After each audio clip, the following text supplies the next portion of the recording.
मैं मायों की दुल्हन बनी बैठी थी। मैं बहुत खुश थी अपनी शादी के लिए। मेरा नाम ज्योति है।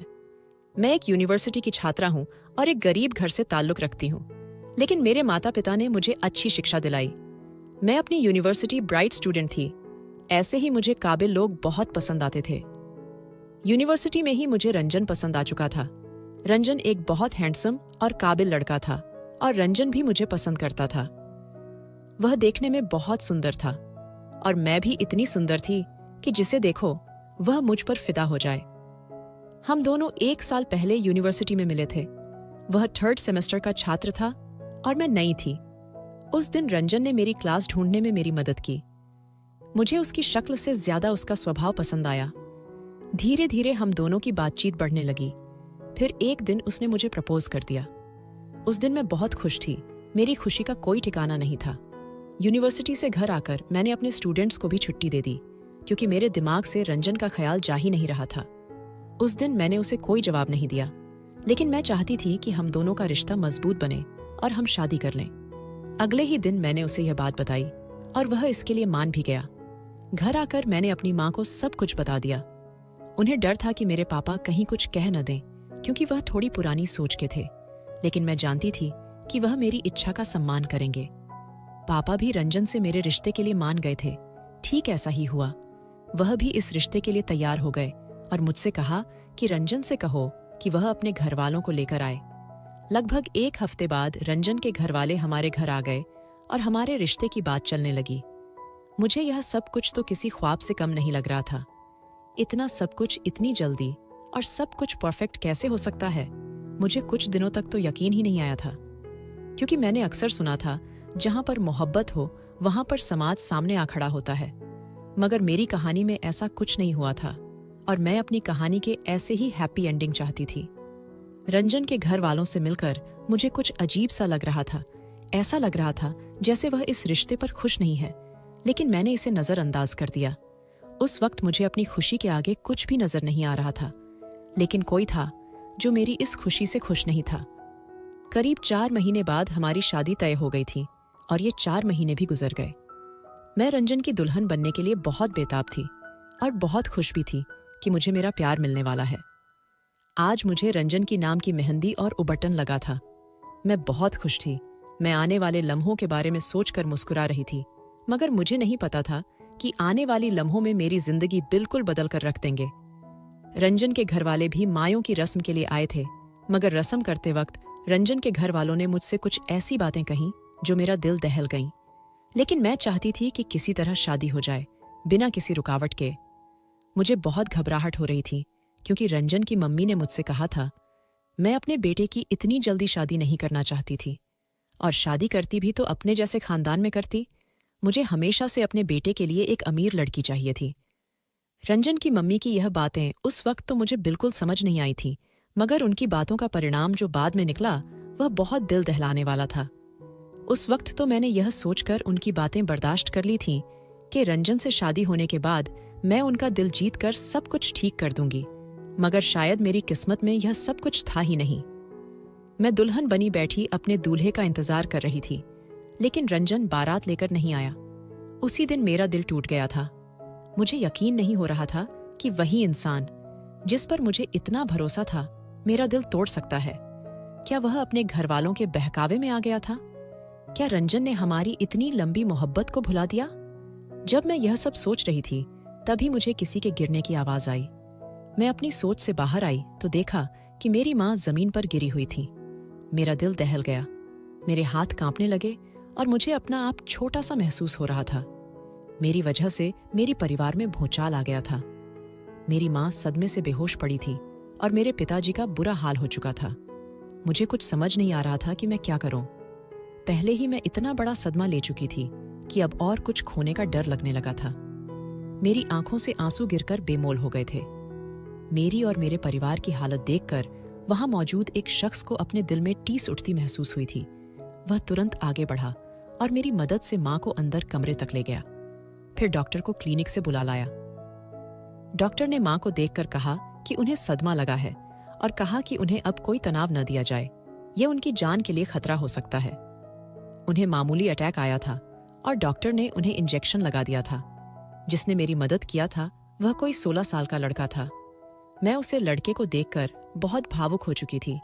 इतनी बड़ी शादी में किसी एक ने भी मेरी मदद नहीं की और वह एक 16 साल का लड़का बिना कुछ सोचे मेरी मदद के लिए आगे आया था। मैंने अगस्त्य से कहा था कि मेरे पिताजी को घर तक छोड़ाओ। अगस्त्य मेरा एक छात्र था जिसने मेरी मदद की, क्योंकि मेरे पापा खुद मेरे रिश्ते के टूटने की वजह से बहुत कमजोर हो गए थे। करीब 1.5 घंटे बाद माँ को होश आ गया, लेकिन वह अब भी अपने उन्हीं विचारों में खोई हुई थी। तभी अगस्त्य की माँ लक्ष्मी आंटी माँ के पास आकर बैठ गईं और उन्हें तसल्ली देने लगीं। अगस्त्य की मम्मी और मेरी माँ, वे दोनों बहुत अच्छी दोस्त थीं। अगस्त्य की मम्मी ने मेरी माँ का हर बुरे वक्त में साथ दिया था और अभी भी वह मेरी माँ का साथ देने के लिए जैसे तैयार बैठी थी। मैं घर की झंझट में उलझी हुई थी। तभी मुझे नहीं पता था कि लक्ष्मी आंटी ने माँ के सामने यह बात रखी कि वे मेरी शादी अपने अगस्त्य से करना चाहती है। मेरी माँ को यह सब ठीक लगा और उन्होंने हाँ कर दी, लेकिन मुझे यह सब मंजूर नहीं था।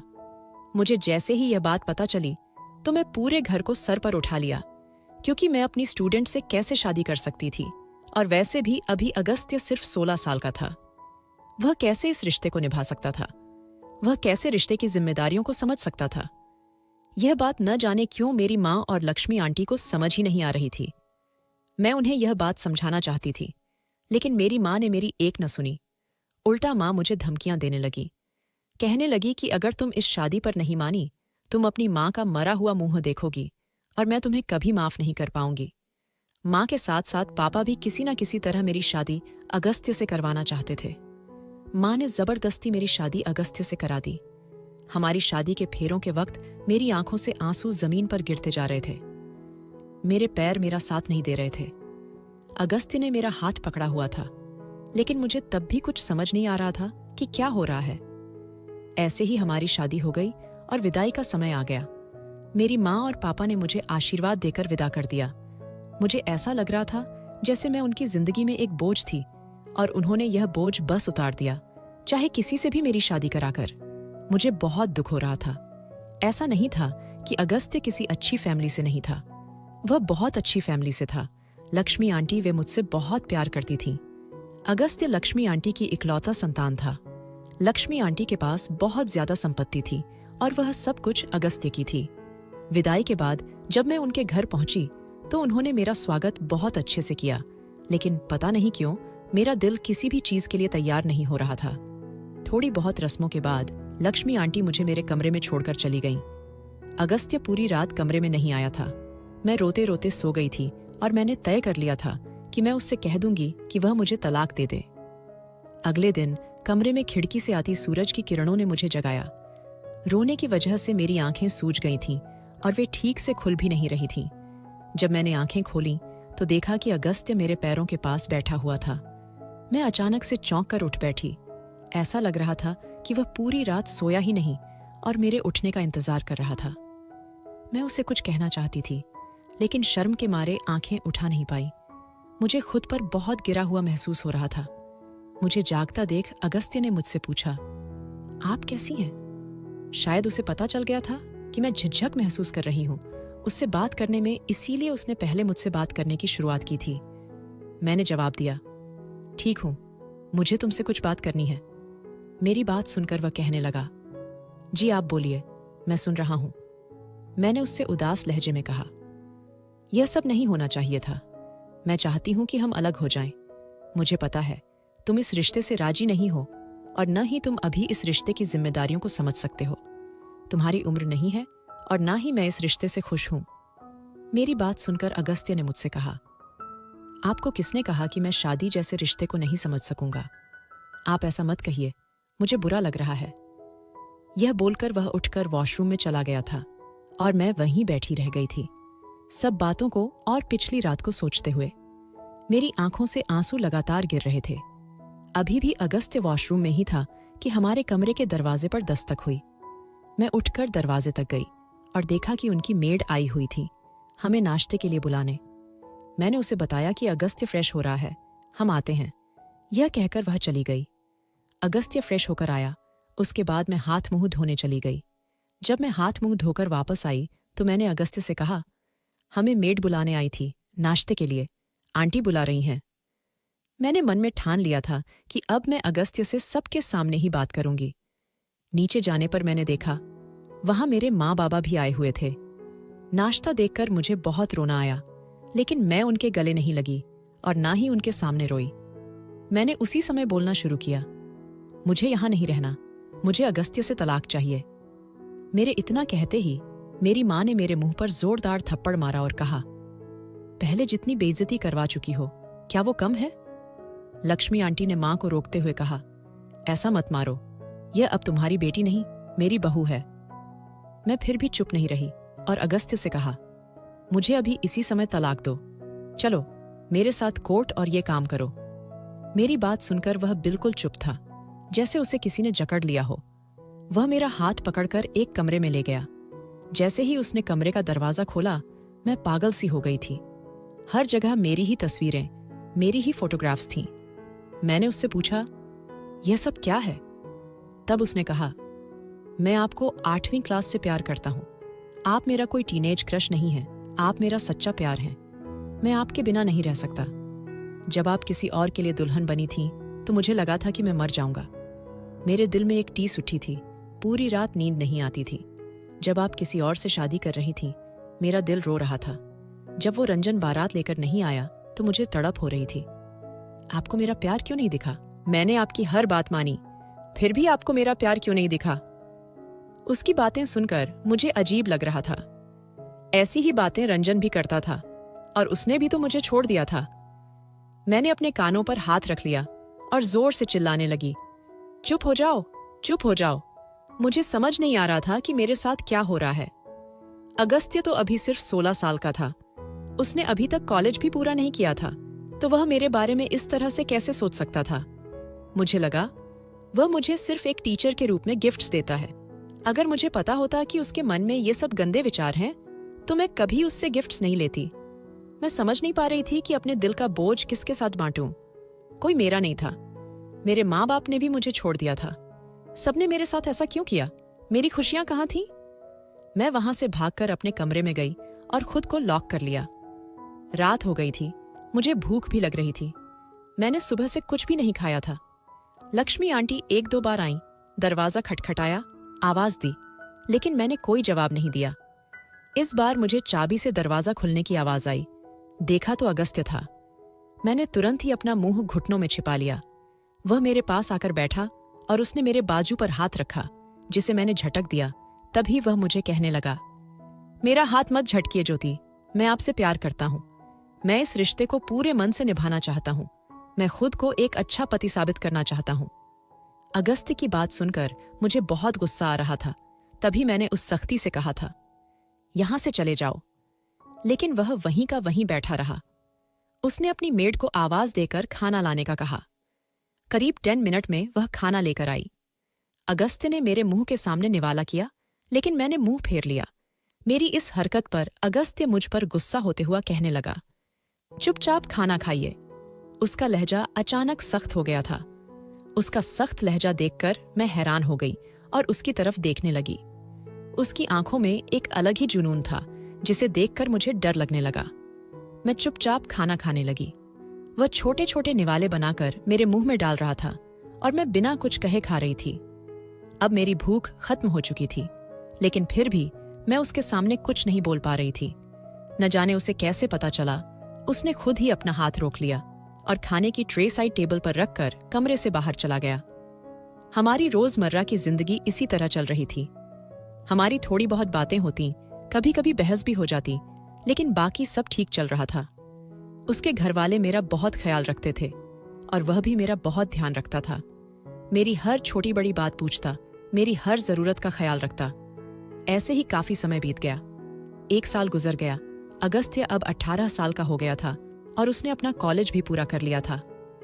मैंने उसे पेपर्स की तैयारी करवाई थी और उसने काफी अच्छे मार्क्स लाए थे। मैं भी उसके साथ काफी अटैच हो गई थी, या फिर ये कहना सही रहेगा कि मुझे उसकी आदत हो गई थी। हालांकि हमारे बीच अभी तक पति पत्नी वाला कोई रिश्ता नहीं बना था और मैं ऐसा कुछ चाहती भी नहीं थी। शायद मैं अभी तक अगस्त्य को अपना स्टूडेंट समझती थी। मैं चाहती थी अगस्त्य अपने पैरों पर खड़ा हो जाए। मैं तो अपनी पढ़ाई पूरी नहीं कर पाई थी, लेकिन मैं चाहती थी कि वह करे। भले ही उसके पापा का अपना बिजनेस था और आगे जाकर अगस्त्य को ही उसे संभालना था, लेकिन मैं चाहती थी कि उसका अपना नाम बने, वह खुद कुछ करे, और वह भी मेरी इस इच्छा को पूरा करना चाहता था।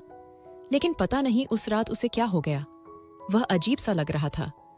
मैं ड्रेसिंग टेबल के पास खड़ी होकर बाल बना रही थी, तभी उसने पीछे से आकर मुझे हग कर लिया।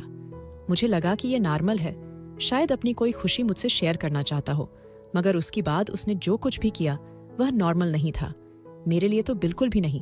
उसकी इस हरकत पर मेरा हाथ खुद ही उठ गया और उसके गाल पर निशान छोड़ गया। वह मेरे हाथ का थप्पड़ खाकर मुझे हैरानी से देखने लगा।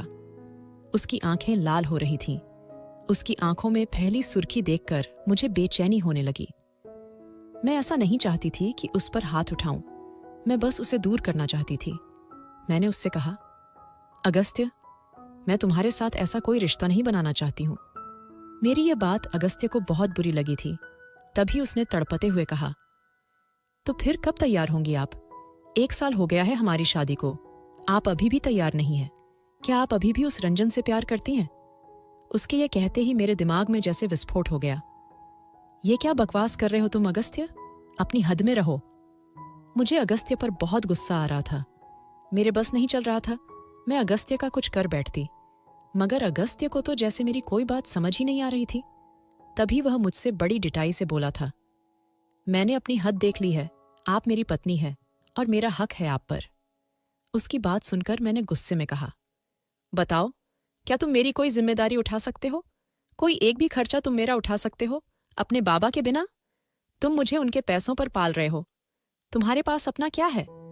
अपनी पढ़ाई तक पूरी नहीं की है तो ये बताओ, ये सब करने के बाद जो बच्चे होंगे उनके खर्चे उठा सकते हो? क्या तुम उन्हें अपने दम पर पाल सकते हो? नहीं तो यहां से निकल जाओ। मैं उसे महसूस कराना चाहती थी कि केवल शादी से सब कुछ नहीं हो जाता। उसे अपनी जिम्मेदारियों को समझना होगा, उसे अपने करियर पर फोकस करना होगा। जिंदगी में हर चीज आसानी से नहीं मिलती, उसके लिए मेहनत करना होता है। मैं नहीं चाहती थी अगस्त्य को बिना मेहनत के सब कुछ मिले। मैं अगस्त्य को एक सफल व्यक्ति के रूप में देखना चाहती थी, इसलिए मैंने उसे अपने करीब नहीं आने दिया था। मेरी बातें अगस्त्य को बुरी तरह से दुखी कर गई थीं। तभी वह बिना कुछ बोले कमरे से बाहर चला गया और दरवाजा जोर से बंद कर दिया था। मैं कमरे में बैठकर रोने लगी। उस रात के बाद से उसने मुझसे बात करना बंद कर दिया था। मेरे लिए भी यह अच्छी बात थी कि अब अगस्त्य अपनी पढ़ाई पर फोकस कर रहा था। उसने अपने दोस्तों से भी मिलना जुलना कम कर दिया था। 1 हफ्ता हो गया था। उस रात के बाद अगस्त्य ने मुझसे एक शब्द भी नहीं कहा था।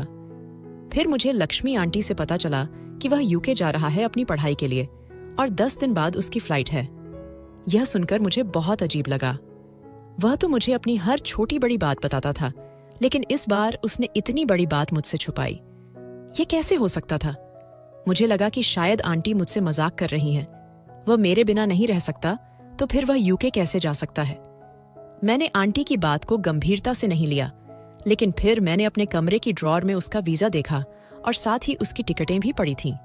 मैं बहुत बेचैन हो गई। वह अब कमरे में भी नहीं आता था, वह सिर्फ कपड़े बदलने और फ्रेश होने के लिए आता था। अगस्त्य के जाने का सुनकर मुझे बहुत अजीब सा लग रहा था। मन अचानक से परेशान हो गया था।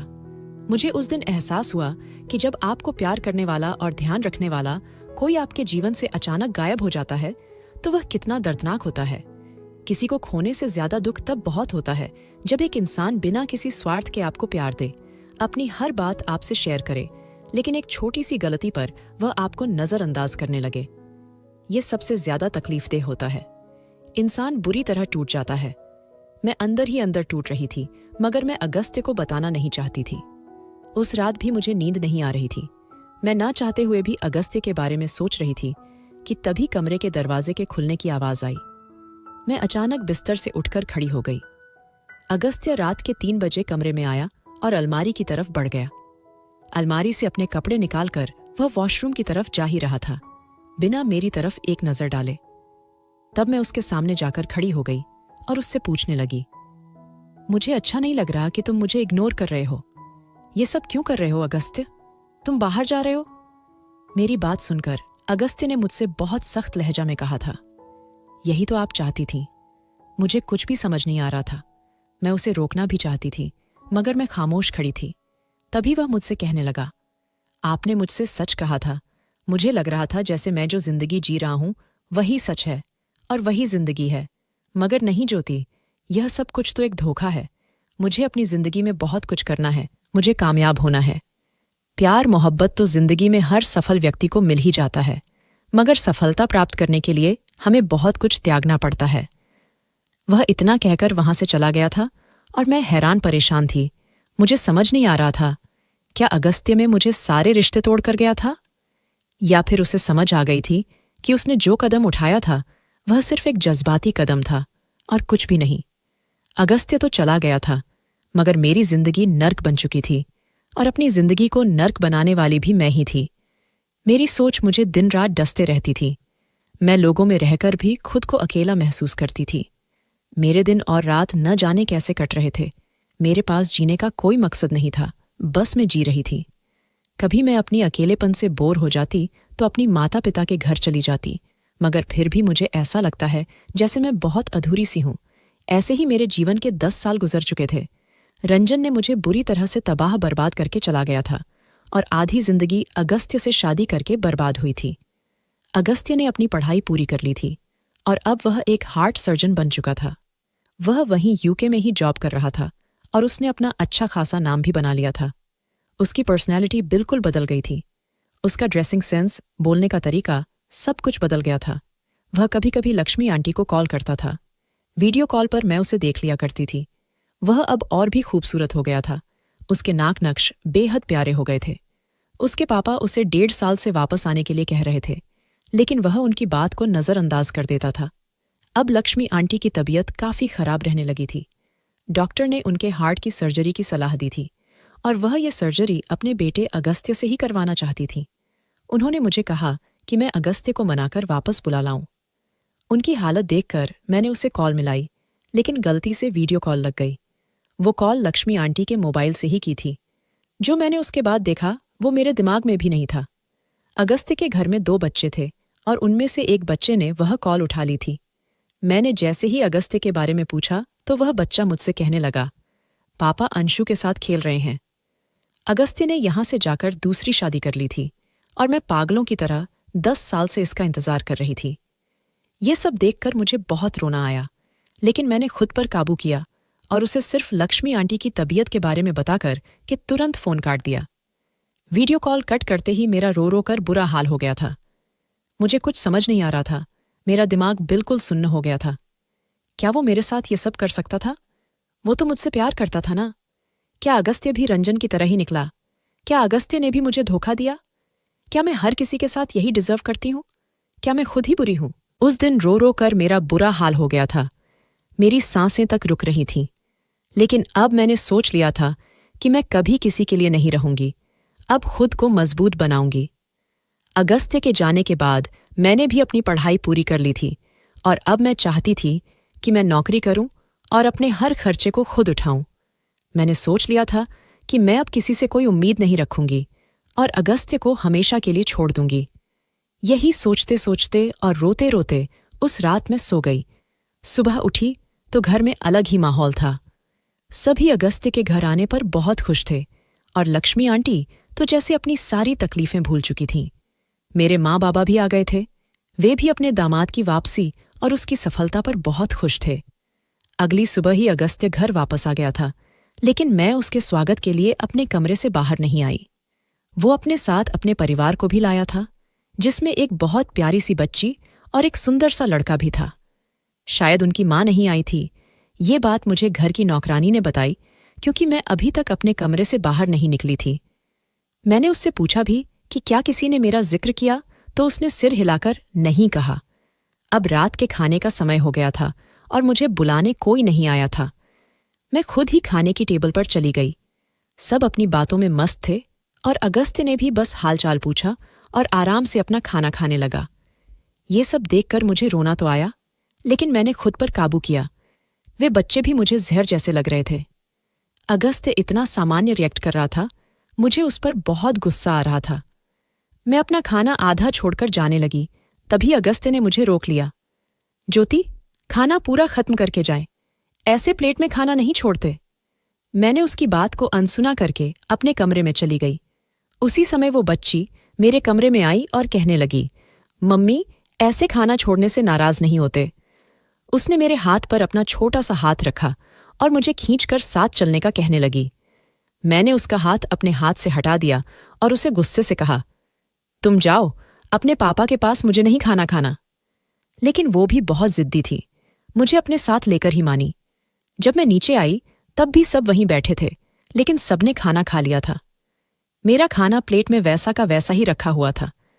मैं अपनी जगह पर जाकर बैठ गई और खाना खाने लगी।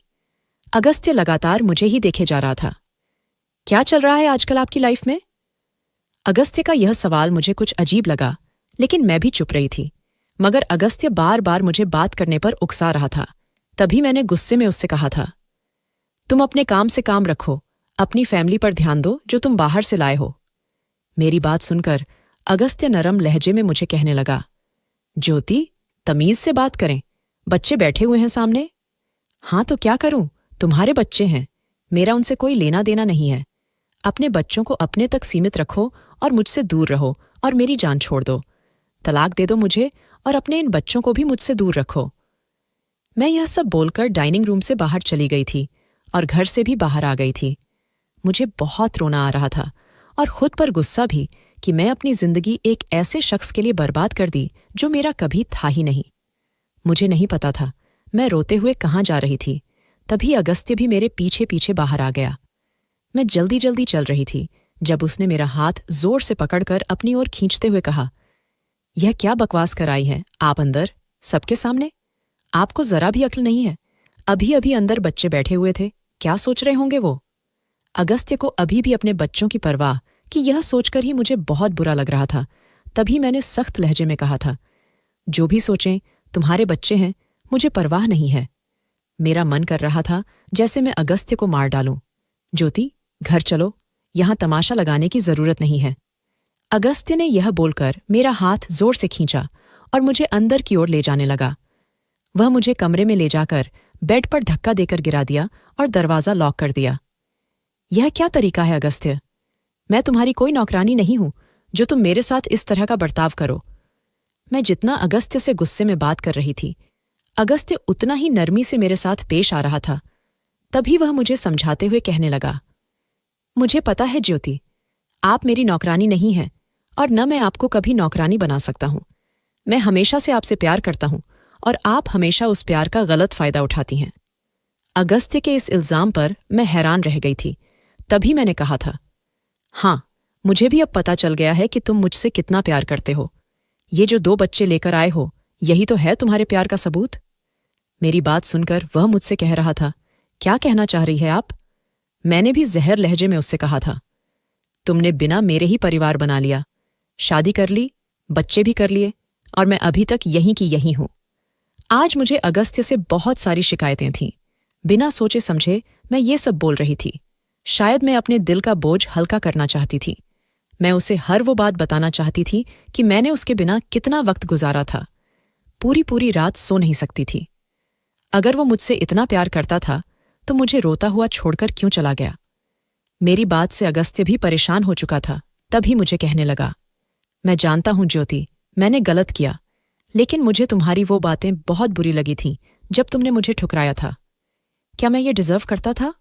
हाँ, मैं मानता हूं कि मैं सक्षम नहीं था, लेकिन फिर भी मैं तुम्हारा प्यार डिजर्व करता था। मैं तुमसे प्यार करता था। तुम्हारी ठुकराहट ने मुझे तोड़ दिया था। फिर मैंने ये सब कैसे किया? मुझे पता है। तुमने इन 10 सालों में बहुत तकलीफ झेली है। जितना तुम तड़पी हो, उससे कहीं ज्यादा मैं तड़पा हूं।